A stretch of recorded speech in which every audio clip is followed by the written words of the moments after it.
اور یہ گندگی اس حد تک بڑھ جائے گی سمندروں میں کہ 50% تک یہ ہو جائے گی، جو بھی مخلوقات ہیں وہ پھر پانی کے سرفیس کے اوپر آنا شروع ہو جائیں گی، ڈیپتھ میں نہیں رہ سکیں گی. It's a very very dangerous, ایک جو ہمیں سوچنے والی بات ہے جس پہ ہمیں کام کرنے کی ضرورت ہے. اچھا، اب اس کے ساتھ جب ہم لوگ سی سائڈ پہ جاتے ہیں، what to do and what not to do، ہمیں جو کرنا ہے اور جو نہیں کرنا، یہ چند چیزیں جو موٹی موٹی میں آپ کو بیان کر دوں کہ جب ہم سی پہ جاتے ہیں، انٹرٹینمنٹ کے لیے جائیں، انجوائمنٹ کے لیے جائیں، یا سم ٹائمز رات کو بیٹھنے کے لیے، یا دن کے کسی پہر میں اکیلے یا اپنی فیملی کے ساتھ جائیں، تو ہمیں یہ چند چیزیں نہیں کرنی چاہیے. پلاسٹک کے پالیتھین کی چیزیں اس میں مت پھینکیں، کیونکہ سال ہا سال، سینکڑوں سال بعد بھی آپ اس کو نکالیں گے تو یہ اسی صورت میں نکلے گا، کیونکہ ڈیزالو نہیں ہوتا. پھر آپ جو شیشہ، جو گلاس، جو کانچ کی چیزیں یا ٹکڑے، باٹلز، ایمٹی باٹلز ہیں جو پھینک دیتے ہیں جب آپ سوئمنگ کرتے ہیں، تو یہ آپ کی زندگی کے لیے، لوگوں کی زندگی کے لیے، اور جو آبی مخلوقات ہیں ان کی زندگی کے لیے کتنے ہارمفل ہو سکتے ہیں. So not to do this. اس کے ساتھ ساتھ آپ ریڈیوس کاربن فٹ پرنٹ. میں بار بار جب ہم پولوشن کے حوالے سے باتیں تو کرتے ہیں تو کاربن فٹ پرنٹ وہ چیز ہے کہ جو ہم الیکٹرانکس ڈیوائسز کے ذریعے، اپنی ٹریولنگ انسٹرومنٹس کے ذریعے، اپنی ٹرانسپورٹ کے ذریعے جنریٹ کرتے ہیں، وہ آپ کے، میرے لیے اور کسی بھی مخلوق کے لیے اتنی ہی نقصان دہ ہے جتنی ہم بات کرتے ہیں کہ فٹ پرنٹ کو کم کرنے کی ضرورت ہے کاربن کے اثرات کے حوالے سے. Eat sustainable food. ایسا فوڈ استعمال کریں جو اگر آپ وہاں پہ پیچھے لیفٹ اوور بھی کر جائیں، چھوڑ بھی جائیں، تو وہاں پہ جو سمندری مخلوقات ہیں وہ ان کو کھا سکیں، ایٹیبل ہو سکیں، یوز کر سکیں، نہ کہ شیشہ اور پلاسٹک، گتا، کاغذ وہ پھینک دیں جس سے وہ آبی مخلوقات مرتی ہیں. اور بڑی بڑی ایسی رپورٹس ہمارے سامنے آتی ہیں کہ بڑی تعداد میں فشریز جو ہیں، جو سی پہ ہمیں نظر آتی ہیں، چھوٹی یا بڑی ہوں، ان کی مرنے کی ریشو بہت زیادہ بڑھتی ہے. تو یہ بھی ایک نقصان دہ چیز ہے. Last but not the least کہ لیو نتھنگ بیہائنڈ. اپنی کوئی ایسی چیز جو کہ نقصان دہ ہو آپ کے لیے بھی اور دوسروں کے لیے بھی، وہ سی پہ مت چھوڑیں. So cut to short, moral of the stories کہ save your oceans so you can save your own sake and for your children sake and for your future sake. آنے والی نسلوں کو بھی تو کچھ دینا ہے. تو یہ 8 جون کے حوالے سے جو سمندروں کا خاص دن ہے، اوشینز کا ڈے ہے، اس حوالے سے میں نے بات کی. ہمارے پروگرام کا آپ کو فارمیٹ پتہ ہے کہ تلاوت قرآن کریم سے ہم آغاز کرتے ہیں. آج کا وظیفہ آپ کو بتاتے ہیں، آج کے جو سوالات ہیں وہ شامل کرتے ہیں، اور آج ہم سمندروں کے عالمی دن کے حوالے سے ہی بات کریں گے. ٹاپک آف دا ڈے میں نعت رسول مقبول پیش کی جائے گی اور خوابوں کی تعبیر بھی آج شامل کریں گے. اپنے معزز مہمانوں کا تعارف کرواؤں. میرے ساتھ اسٹوڈیوز میں موجود ہیں قاری محمد راشد شوکت صاحب، امام المدرس ہیں جامع رحمانیہ. قاری محمد راشد صاحب، السلام علیکم، کیسے ہیں آپ؟ السلام ورحمۃ اللہ وبرکاتہ. خیریت سے ہیں سر؟ الحمدللہ ٹھیک. ان کے ساتھ موجود ہیں مولانا محمد اجمل بھٹی صاحب، فاضل مدینہ یونیورسٹی ہیں، ایک عرصے سے حدیث اور شرعی علوم کے استاد ہیں، پی ایچ ڈی اسکالر ہیں.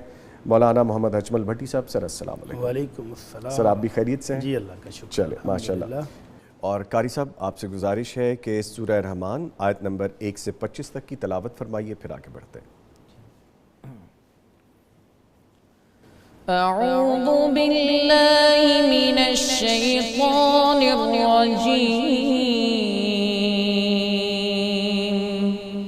بسم اللہ الرحمن الرحیم. الرحمن علم القرآن خلق الإنسان علمه البيان. الشمس والقمر بحسبان والنجم والشجر يسجدان. والسماء رفعها ووضع الميزان ألا تطغوا في الميزان وأقيموا الوزن بالقسط ولا تخسروا الميزان. والأرض وضعها للأنام فيها فاكهة والنخل ذات الأكمام والحب ذو العصف والريحان فبأي آلاء ربكما تكذبان خلق الإنسان من صلصال كالفخار وخلق الجان من مارج من نار فبأي آلاء ربكما تكذبان رب المشرقين ورب المغربين فبأي آلاء ربكما تكذبان مرج البحرين يلتقيان مرج البحرين يلتقيان بينهما برزخ لا يبغيان فبأي آلاء ربكما تكذبان يخرج منهما اللؤلؤ والمرجان فبأي آلاء ربكما تكذبان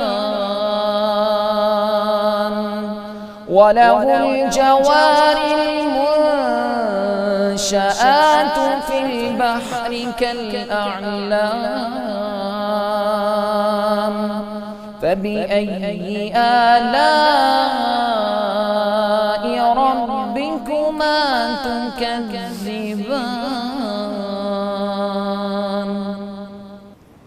ماشاءاللہ، جزاک اللہ قاری صاحب، اللہ تعالیٰ آپ کو جزائے خیر عطا فرمائے۔ بڑی صاحب، قاری صاحب نے جیسے تلاوت فرمائی ابھی، تو یہ انداز ملتا جلتا مجھے لگ رہا تھا، یہ کن کا انداز ہے اس طرح سے تلاوت کرنے کا؟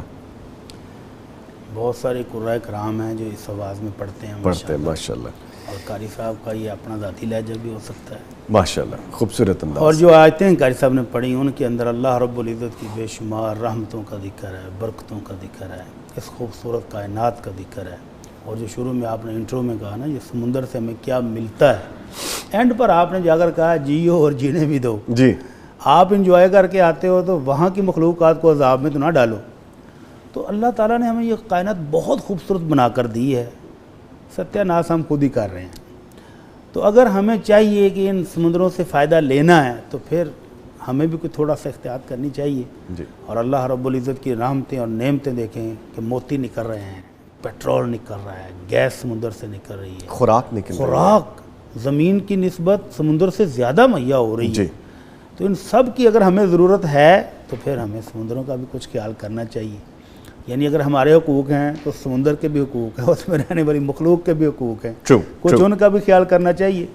تو جو آخر میں آپ نے جا کر رزلٹ نکالا کہ جیو اور جینے دو، اس کو مد نظر رکھیں، تو یہ کائنات خوبصورت بہت ہے، سبحان اللہ۔ اور اس میں طرح طرح کی اللہ نے نشانیاں پیدا کر کے ہمیں غور و فکر کی طرف توجہ دلائی۔ غور کر لو کہ اتنا بڑا سمندر، اس میں اتنی بڑی بڑی مخلوقات، ان سب کا خالق اور مالک اگر وہ اللہ ہے تو انسانوں تمہارا بھی وہی ہے۔ بے شک، جیسا قاری صاحب نے بھی تلاوت میں یہی بار بار ہمیں اشارہ ملتا ہے، بار بار کہا جاتا ہے، اور تم اپنے رب کی کس نعمت کو جھٹلاؤ گے۔ نعمتیں اتنی ہیں، گننے بیٹھ جو گن نہیں سکتے ہو۔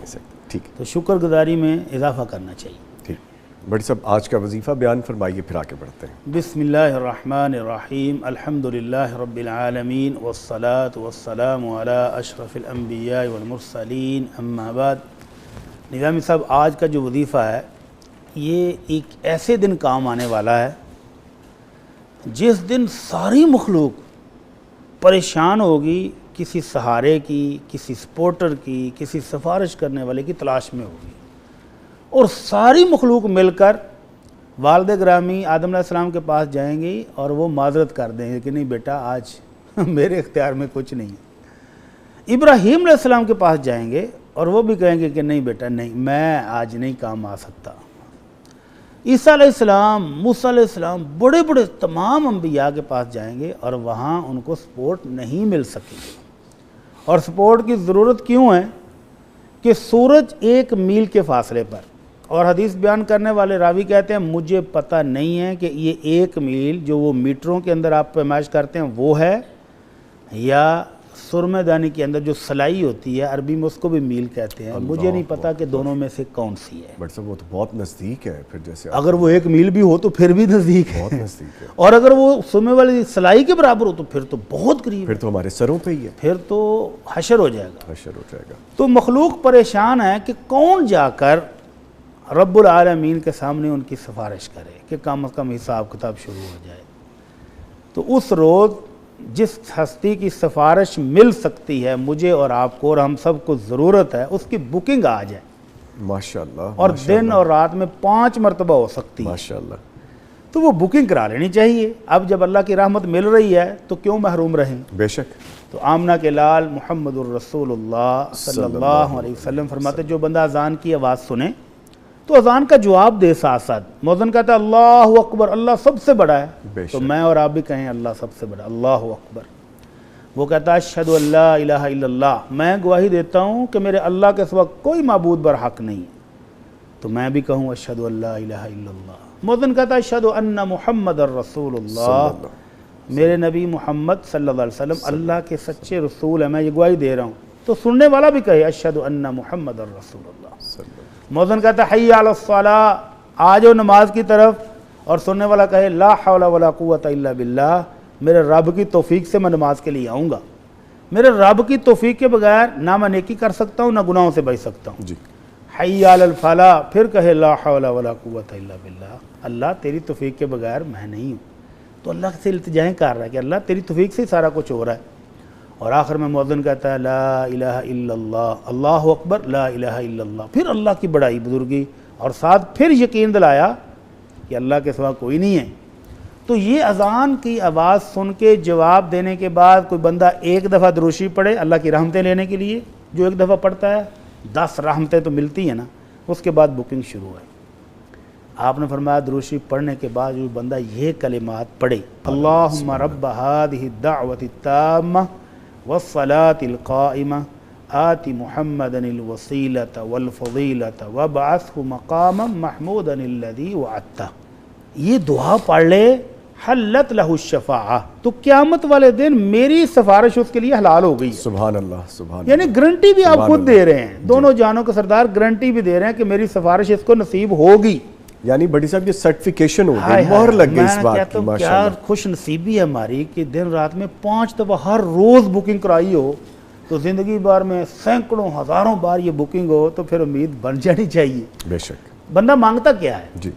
کہ اللہ یہ جو دعوت توحید تو نے دی ہے، اس دعوت کے مالک، اس نماز کے مالک، ہمارے محبوب ہمارے مصطفیٰ صلی اللہ علیہ وسلم کو شان و شوکت جس کا تو نے وعدہ کیا ہوا وہ بھی دے دے، اور جنت کے اندر جو محل، وسیلہ ایک محل ہے، ایک جگہ ہے، اور فرمایا کہ وہ جگہ اللہ نے صرف ایک ہی ہستی کو دینی ہے اور مجھے امید ہے کہ میں وہ ہوں گا۔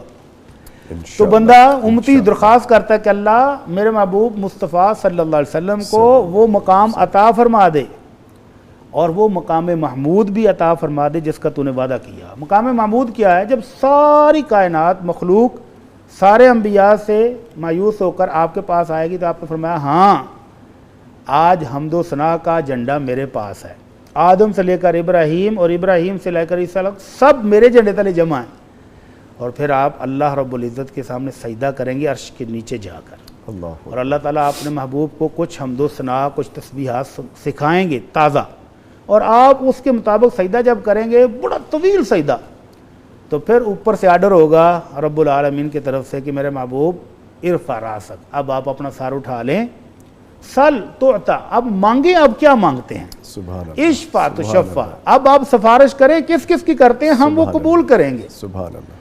تو یہ ہے وہ مقام محمود جس کا بندہ اللہ سے دعا کرتا ہے ہر اذان کے بعد، اور یہ دعا مانگنے والے کو کیا نصیب ہوگا کہ وہ مقام محمود پر جب محبوب صاحب کی سفارش کریں گے تو اس کو بھی سفارش نصیب ہوگی. اللہ مجھے اور آپ کو ان خوش نصیبوں میں شامل فرما دے. آمین. تو اذان سنتے ہی فوراً اذان کا جواب دینا شروع کر دیں اور اس کے بعد یہ بکنگ کرانا مت بھولیں. اللہم رب هذه الدعوة التامة والصلاة القائمة آت محمدا الوسيلة والفضيلة وابعثه مقاما محمودا الذي وعدته. اللہ تعالی ہم سب کو ان خوش نصیبوں میں شامل فرمائے. آمین. یعنی بھائی صاحب جب روز محشر سب طرف نفسی نفسی ہو رہا اللہ ہوگا اکبر تو نبی کریم صلی اللہ علیہ وآلہ وسلم موجود ہوں گے ہمارے لیے. موجود ہوں گے اور یہ گارنٹیاں جو ابھی دنیا میں دی ہوئی ہیں ان کو پورا کرنے کا وقت ہوگا. اللہ اکبر. اور پھر یہ خوش نصیبی کہ جس نے محبوب کا یہ حکم مانا ہوگا اس دن اس کو سکون کیا ہوگا, نظارہ ہوگا نا پھر ماشاءاللہ. بے کہ شک جس بندے کو تسلی ہو کہ میرا تو تعلق اس ہستی کے ساتھ ہے کہ جس ہستی کی آج سنی جانی ہے, جس کی سفارش قبول ہونی ہے, بیوٹیفل تو بیوٹیفل. پھر بندہ مطمئن ہو کر پرسکون ہو کر وہ وقت بھی گزارے گا. ٹھیک ہے. لیں سر آج کے جو سوالات ہیں وہ شامل کرتے ہیں. جی پہلا سوال ہے اگر شوہر کے کپڑے دھوتے ہوئے ان سے پیسے نکل آئیں. واہ کیا بات ہے, لاٹری نکل آئی. جی. شوہر کو یاد بھی نہ ہو تو کیا انہیں بتائے بغیر بیوی وہ پیسے استعمال کر سکتی ہے؟ یہ تو گھر گھر کی مجھے وہ سٹوری لگ رہی ہے بھٹی صاحب کے ہر ابھی طرف. آپ بھی کہہ رہے تھے کہ میں گھر والوں سے کہتا ہوں کہ میرا وہ کوٹ, میری وہ شیروانی, میری وہ واسکٹ کدھر ہے, تو وہ کہتے ہیں تو گاڑی کو چھوڑ آتا ہے, کبھی کسی گاڑی کبھی کسی میں کبھی کسی میں, ہمیں بتاتا بھی نہیں. جی. تو ایسا ہو جاتا ہے جی. ہر گھر میں تقریباً ایسا ہوتا ہے اور بیویوں کو خوشی بھی بڑی ہوتی ہے. آج تو لاٹری نکل آئی ہے. وہ پلیئر ہی علیحدہ ہوتا ہے نا. یعنی وہ پیسے جو خاوند نہیں دینا چاہ رہا تھا وہ مل گئے, وہ آگے پاس. اللہ کے رسول صلی اللہ علیہ وسلم فرماتے ہیں وَالْمَرْأَةُ رَاعِيَةٌ عَلَى بَيْتِ بَعْلِهَا وَوَلَدِهِ, کہ اللہ کے رسول نے ذمہ داری دے دی کہ عورت اپنے خاوند کے گھر اور جو کچھ اس کے اندر موجود ہے, وہ سامان ہے, وہ پیسے ہیں, وہ کپڑے ہیں, جو کچھ بھی ہے, اور جو بچے ہیں, ان سب کی ذمہ دار یہ عورت ہے. اور قیامت والے دن اس سے یہ پوچھا جانا ہے کہ جو ذمہ داری دی تھی وہ کیسے نبھائی ہے.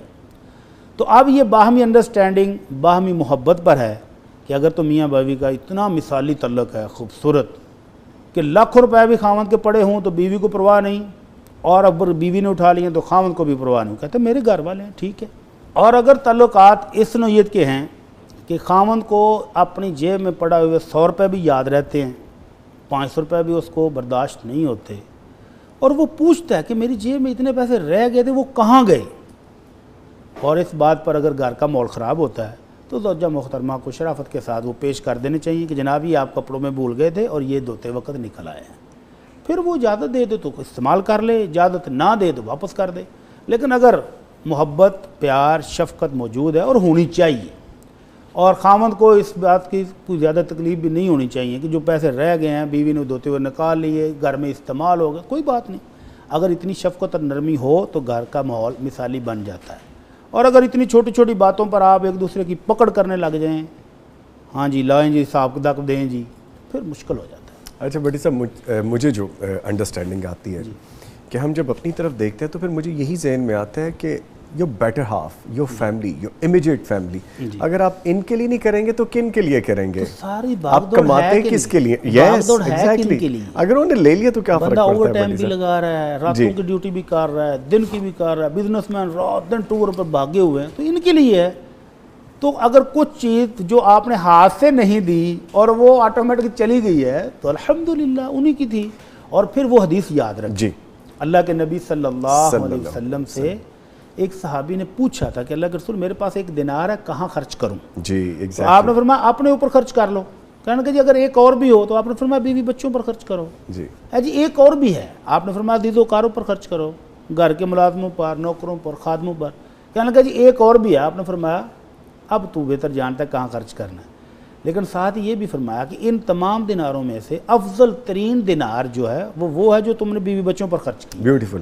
تو اگر اس کو صدقے کی نیت سے بندہ بیوی بچوں پر خرچ کرے کہ یہ جو میں کر رہا ہوں یہ بھی نیکی لکھی جائے گی, تو اللہ اس کا بھی اجر و ثواب دیتا ہے. بے شک. اچھا بڑی صاحب اس میں ایک اور چیز بھی جو میرے ذہن میں آتی ہے, اگر آپ کسی کو خوشی دینا چاہتے ہیں اور آپ کا بیٹر ہاف ہے, آپ جان بوجھ کے ٹوکن آف لو کے طور پہ کچھ رکھ دیں اس میں, تو وہ جو خوشی ملے گی وہ کتنی خوبصورت ہوگی. الحمدللہ. تو یہ بھی کیا جا سکتا ہے. اگر یہ محبت کا انداز ہو جائے گھروں میں تو اس سے بڑھ کر اور کیا ہو سکتا ہے. بیوٹیفل. ٹھیک. ٹھیک ہے سر اگلا کوشچن ہے قرآن کریم میں سورہ فاتح کو جو دعا کا مقام حاصل ہے کیا یہ مقام کسی اور سورت کو بھی حاصل ہے؟ جی دعا کا مطلب اگر تو سائل کا یہ ہے کہ بطور دم ہم سورہ فاتحہ پڑھ کے دم کرتے ہیں تو اللہ شفا دے دیتا ہے، تو پورا قرآن ہی اللہ نے شفا قرار دیا ہے جی، اور خاص طور پر یہ جو جادو جنات کی صورتحال ہے اس کے لیے سورہ بقرہ بہترین علاج ہے، آخری دونوں صورتیں بہترین علاج ہیں، اپنے مال کی، جان کی، بچوں کی حفاظت کے لیے آیت الکرسی بہترین وظیفہ ہے، تو یہ تو ہم پہلے بھی بتاتے رہے ہیں۔ تو سورہ بقرہ بھی، آیت الکرسی بھی، آخری دونوں صورتیں بھی، اگر کسی کو جادو کی، جن کی شکایت ہو تو یہ پڑھ کے دم کریں تو انشاءاللہ یہ اس کا بہترین علاج بھی ہے۔ ٹھیک ہے سر، آگے پوچھا گیا کہ صبح و شام کے اذکار کا بہترین وقت کون سا ہے، اور اگر یہ اذکار رہ جائیں تو ان کی قضائی بھی ہوتی ہے؟ جی، صبح اور شام کے اذکار کے لیے قرآن مجید میں اور اللہ کے رسول صلی اللہ علیہ وسلم کے فرامین میں جو ہمیں رہنمائی ملتی ہے وہ یہ ہے کہ اللہ رب العزت فرماتے ہیں وَسَبِّحْ بِحَمْدِ رَبِّكَ بِالْعَشِيِّ وَالْإِبْكَارِ۔ عشی کہتے ہیں عصر کے بعد سے لے کر غروب آفتاب تک کے وقت کو، اور ابکار کہتے ہیں صبح سے جو سورج نکلنے تک کا وقت ہے۔ تو افضل ترین وقت اذکار کا یہی ہے، طلوع فجر سے لے کر سورج نکلنے تک، یعنی فجر کے نماز سے پہلے سے لے کر سورج نکلنے تک صبح کے اذکار کا بہترین وقت ہے۔ لیکن یہ ختم نہیں ہوا، ختم یہ زوال آفتاب تک، یعنی صبح 12 بجے قریب تک یہ وقت باقی رہتا ہے۔ اگر کوئی فجر کی نماز سے لے کر سورج نکلنے تک نہیں پڑھ سکا، افضل وقت نکل گیا ہے تو وہ بعد میں پڑھ لے۔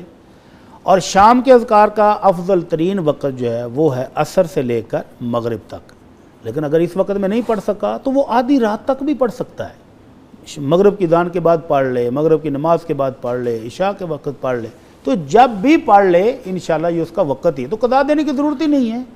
یعنی اتنا لمبا وقت جب آپ کو مل گیا ہے، صبح طلوع سحر سے لے کر وہ زوال تک 8-10 گھنٹے ہیں، اور پھر عصر سے لے کر آدھی رات تک پھر 8-10 گھنٹے ہیں، تو جب بھی پڑھ لے یہ ادا ہی ہوں گے انشاءاللہ۔ ٹھیک ہے سر، آگے کوشچن اور ہے، پوچھ رہے ہیں کہ ایک شخص نے 20 برس قبل ایک مکان خریدا، مکان کے لیے جو رقم استعمال ہوئی وہ حرام تھی، اب اسے پچھتاوا ہو رہا ہے کہ اس نے اچھا نہیں کیا، اب اس کا حل کیا ہے جبکہ مکان ابھی بھی اس کی ملکیت میں ہے؟ ہاں، یہ جو پچھتاوا ہوا ہے یہ ہے پلس پوائنٹ اس کا، کہ اس کو توبہ کی فکر ہو رہی ہے۔ باقی یہ بھائی صاحب نے تفصیل ہمیں نہیں بتائی ہے کہ یہ حرام کس نوعیت کا تھا، حرام کی نوعیت سے جواب بدل جاتا ہے۔ مثلا اگر یہ پیسے اس نے شراب بیچ کر کمائے ہیں، خنزیر بیچ کر کمائے ہیں، سودی کاروبار سے کمائے ہیں، تو یہ ٹوٹلی حرام تھا، کمانا بھی حرام تھا، اس کو استعمال کرنا بھی حرام تھا۔ تو اب اس مال کو علماء کرام کہتے ہیں کہ جتنی جلدی ہو سکے وہ اس کو صدقہ خیرات کر کے اپنی ملکیت سے نکال دے۔ یہ جو مکان ہے اگر وہ مستغنی ہے تو اس کو بیچے، اور بیچ کر اس کو صدقہ خیرات کر کے اپنی ملکیت سے نکال دے۔ اچھا، جس طرح بینک سے اکثر لوگ لون لے لیتے ہیں اور اس طرح سے وہ واپس ادا بھی نہیں کرتے، سم گیمکس آپ کو پتہ ہے کہ بہت ساری اپنا لی جاتی ہیں، تو اس صورت میں سر اگر بینک سے پیسہ لیا ہوا ہے تو وہ بینک والے نکلوا لیتے ہیں، وہ تو آپ کی پراپرٹی اٹھا کے لے جاتے ہیں، وہ بھی سود ہے، وہ بھی حرام ہے۔ میں ابھی وہ آپ کے سوال کی جواب کی تفصیل ذرا بیان کرنا چاہ رہا تھا کہ پہلی صورت ہے کہ آپ کی کمائی ٹوٹلی حرام چیزوں سے تھی، تو پھر علماء کرام کہتے ہیں کہ اس شخص کو یہ حرام کی کمائی کو جتنی جلدی ہو سکے، توبہ کرنا چاہ رہا ہے نا، تو اپنی ملکیت سے نکالے۔ یہ مکان اگر موجود ہے تو اس کو بیچ کر غریبوں میں بانٹ دے، صدقہ خیرات کر دے تاکہ اس کی جان چھوٹ جائے۔ اور اگر بالفرض اس کو پتہ ہی نہیں تھا کہ میں جو کمائی کما رہا ہوں یہ حرام کی ہے، پتہ ہی بعد میں چلا، تو پھر اب خالی توبہ ہی کافی ہے، مکان بیچنے کی، بانٹنے بھی کوئی ضرورت نہیں ہے، خالی توبہ کرے، اللہ سے معافی مانگے تو بس معاف ہے۔ اللہ رب العزت نے قرآن مجید میں اجازت دی ہے، فمن جاءہ موعظۃ من ربہ فانتہی فلہ ما سلف وامرہ الی اللہ۔ جس بندے کو پتہ ہی نہ تھا کہ یہ حرام ہے یہ حلال ہے اور وہ کماتا رہا، اور بعد میں پتہ چل گیا، جیسے ہی پتہ چلا کہ تو وہ رک گیا، تو جو پچھلی کمائی ہے اللہ نے اس کو کھانے کی اجازت دے دی ہے۔ اور ایک بندہ جس کو پہلے سے کلیئر ہے کہ یہ جو میں معاملات کر رہا ہوں، مثلا رشوت دے رہا ہے اور لے رہا ہے، مثال کے طور پر جھوٹ بول کر وہ کسی کو چیز بیچ رہا ہے، دھوکہ کر رہا ہے مسلمان کے ساتھ، یا چوری کر کے کسی کا مال اٹھا کے لے آیا، یا فراڈ کر کے اس کو ٹھگ لیا، اب اس صورت میں ہے علماء کرام کہتے ہیں کہ توبہ کا یہ حصہ ہے کہ جن مسلمانوں کا مال لوٹا ہے اگر ممکن ہو تو ان تک واپس بھی پہنچائے. ٹھیک ہے. اگر وہ واپس دینے کی صلاحیت نہیں رکھتا، بندے نہیں پتہ کہاں کہاں ہوں گے، تو ان کی نیت سے کہ اللہ ان کو ثواب دے دے، صدقہ خیرات کر دے اتنے پیسوں کا. اور اگر یہ مکان جیسے انہوں نے کہا اب یہ بندہ خود بھی ضرورت مند ہے، غریب آدمی ہے، پتہ چل گیا ہے کہ یہ میری حرام کی کمائی تھی، اس کو اب صدقہ خیرات کر کے بانٹنا ہے، لیکن اگر وہ خود ہی ضرورت مند ہو، خود ہی غریب ہے، تو اللہ سے توبہ بھی کرے اور اس کو استعمال کر لے. اور اگر یہ مالدار ہے، اس کے پاس اور مال پراپرٹی موجود ہے، اس کا اپنا گزارا ہو سکتا ہے، تو پھر اس حرام کمائی سے بنا ہوا یہ مکان بیچ کر صدقہ خیرات کر دے اور اللہ سے توبہ کرے، انشاءاللہ اس کی توبہ قبول ہو جائے گی. ٹھیک ہے سر، آگے کویسچن ہے، جس ملک میں ہم رہتے ہیں یہاں ہر مذہب کے لوگ آباد ہیں. جی.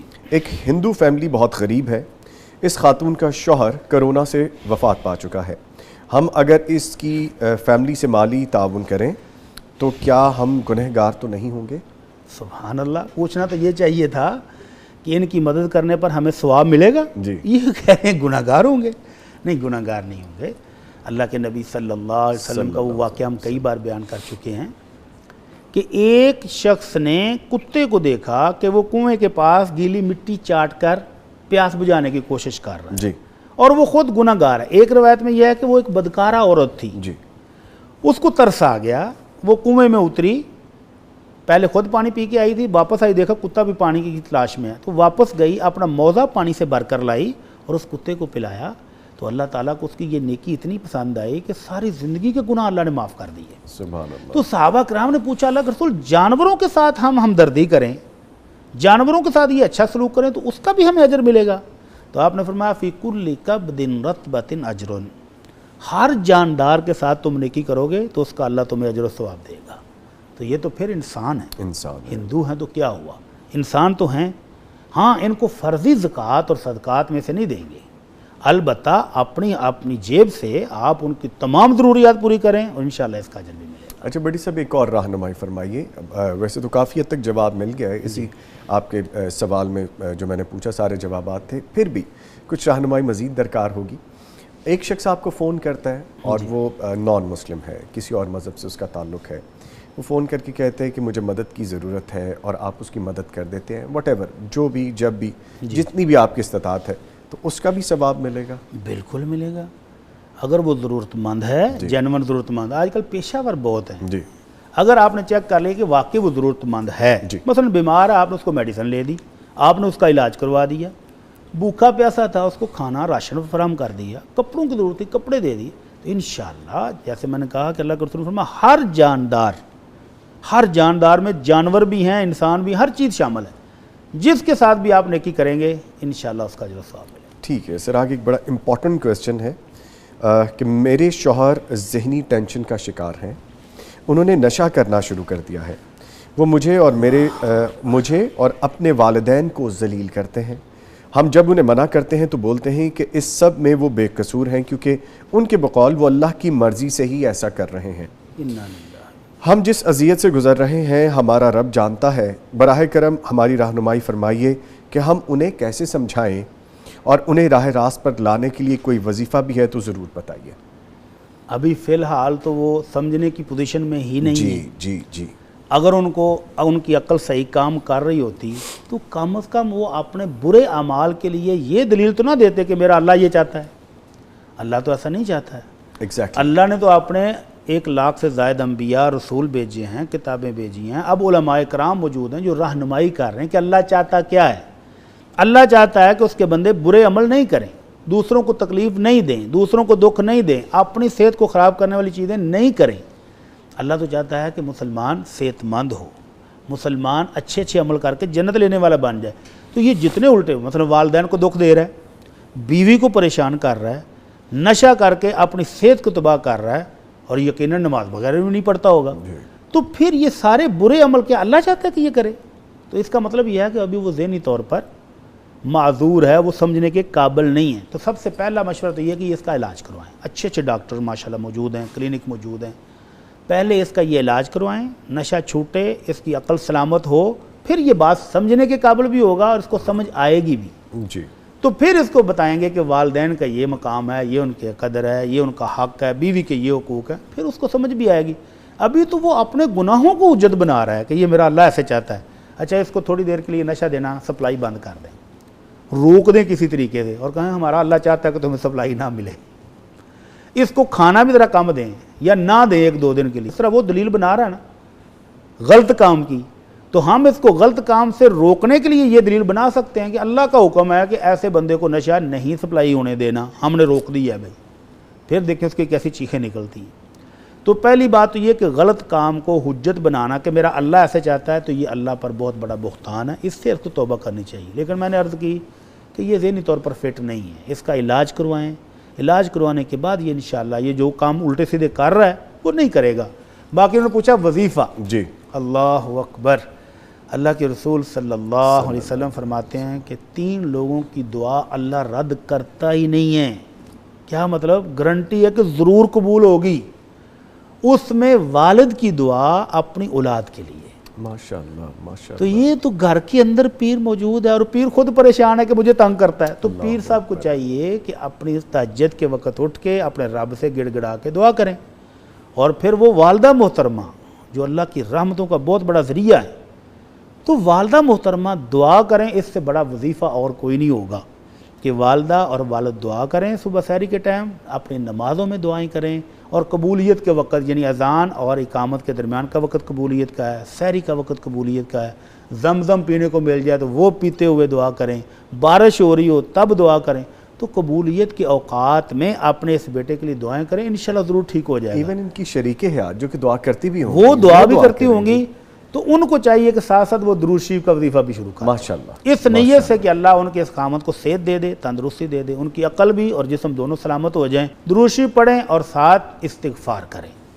استغفار میں بھی اللہ رب العزت نے بہت ساری بیماریوں کا، بہت سارے بند دروازوں کو کھولنے کا علاج رکھا ہے، تو کثرت سے استغفار اور ساتھ درود شریف۔ اور تھوڑا سا یہ بھی کر لیں کہ تھوڑا جسمانی علاج بھی ہو جائے اور پھر جسمانی روحانی علاج تو بھی سب ہو سے جائے۔ پہلے کرانا چاہیے تاکہ اس کی یہ بیماریاں چھوٹیں، جی تو بیماریاں چھوٹیں گی تو انشاءاللہ بہترین ہو جائے گا۔ ٹھیک ہے، لاسٹ کوشچن ہے بھٹی صاحب کہ عدت کے دوران شوہر رجوع کرنا چاہتا ہے لیکن عورت انکار کرتی ہے کیونکہ اس کا الزام ہے کہ یہ شخص اس پر تشدد کرتا ہے اور اپنے بھائیوں سے بھی اسے پٹواتا ہے، تو کیا اس صورت میں بھی رجوع ہو جائے گا؟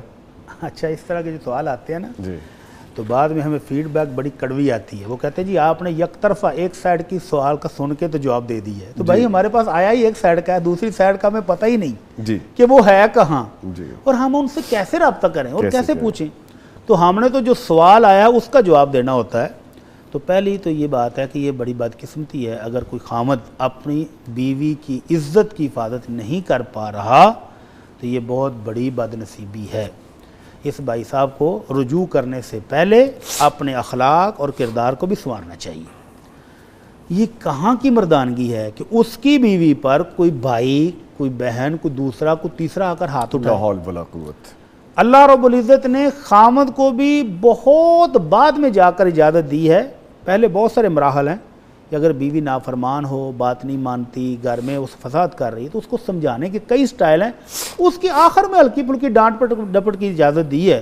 تو یہ جو دوسرے تیسرے لوگ ہیں یہ تو سوال ہی پیدا نہیں ہوتا کہ شریعت میں کوئی آئے اور آ کر آپ کی بیوی کو پیٹ جائے، یہ تو مردانگی کے ہی خلاف ہے۔ جی بالکل۔ تو بھائی صاحب کو رجوع کرنے سے پہلے توبہ کرنی چاہیے اللہ سے، اور بیوی کے جو حق تلفی کی ہے اس سے معافی مانگیں اور اس کو یقین دلائیں کہ آئندہ یہ حرکتیں اس کے گھر میں نہیں ہوں گی، اور اگر وہ یہ سب کچھ کرنے کے قابل نہیں تو پھر اس کو رجوع بھی نہیں کرنا چاہیے، لیکن بہرحال رجوع اس کا حق ہے۔ ٹھیک ہے۔ عدت کے اندر خامد بیوی کو منا کر واپس لا سکتا ہے، اور اگر بیوی نہیں آنا چاہتی تو پھر وہ یہ نہیں ہے کہ وہ کہے کہ میں رجوع نہیں کرتی، وہ خلا لے، وہ عدالت میں جا کر اپنی شکایت درج کرائے کہ یہ مجھے شکوہ ہے اس خامد کے ساتھ، میں اس کے گھر میں نہیں رہنا چاہتی، میں اس کے ساتھ نہیں جانا چاہتی۔ لیکن اگر وہ عدالت میں یہ دائر نہیں کرتی تو پھر خامد جب چاہے عدت کے دوران صلح کر کے اس کو واپس لا سکتا ہے۔ لیکن اگر صلح ہی پینڈنگ میں رہ جائے، وہ کہتی میں صلح کرتی نہیں، عدت گزر گئی، تو بس ختم ہو جائے گا نکاح۔ تو اگر عدت کے اندر اندر وہ منا کے لے جائے تو رجوع ہو جائے۔ ٹھیک ہے بھٹی صاحب، اس میں ایک چیز اور بھی سیکھنے کی ہے کہ ان صاحب کو کم از کم یہ بھی سوچ لینا چاہیے کہ اگر ان کی بہن کے ساتھ اس کا بہنوئی یہی اگر سلوک کرے، یہ سوچ لیں تو یہ گھروں کے سارے مسائل ختم نہ ہو جائیں۔ جی کوئی مرد یہ برداشت نہیں کرتا کہ اس کی بہن کے ساتھ کوئی برا سلوک کرے، جی لیکن اپنی بیوی کے ساتھ سارے کر لیتے ہیں۔